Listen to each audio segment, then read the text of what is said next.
আর রাজনৈতিক দলকেও সহযোগিতা করে আমরা একটা জায়গায় আসার চেষ্টা করছি, একটা নির্বাচন যেন করা যায়।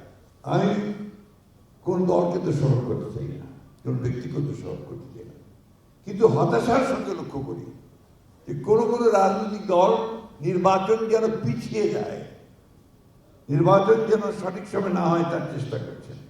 এটা ঠিক হচ্ছে না, কারণ এখন যে দরকার অতি দ্রুত নির্বাচনের মাধ্যমে একটা রাজনৈতিক সরকার দরকার।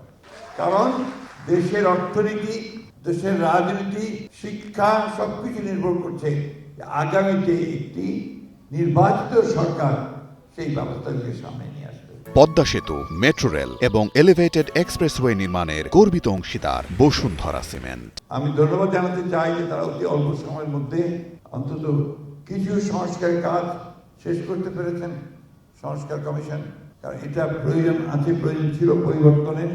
আমাদের নেতা জনাব তারেক রহমান সাহেব তিনি 2022 সালে যে 31 দফা দিয়েছিলেন তারই ধারাবাহিকতা কিন্তু আমরা এই সংস্কারগুলোকে দেখছি। ম্যাডাম দিয়েছিলেন 2016 সালে রিসেন্ট 23, আর আমাদের শহীদ প্রেসিডেন্ট জিয়া আমাদের 19 দফা আমাদের মনে থাকার কথা।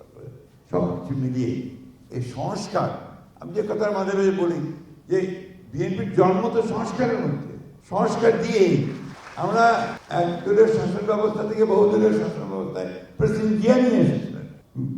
গণমাধ্যমের স্বাধীনতা, freedom of press president Zia দিয়েছিলেন।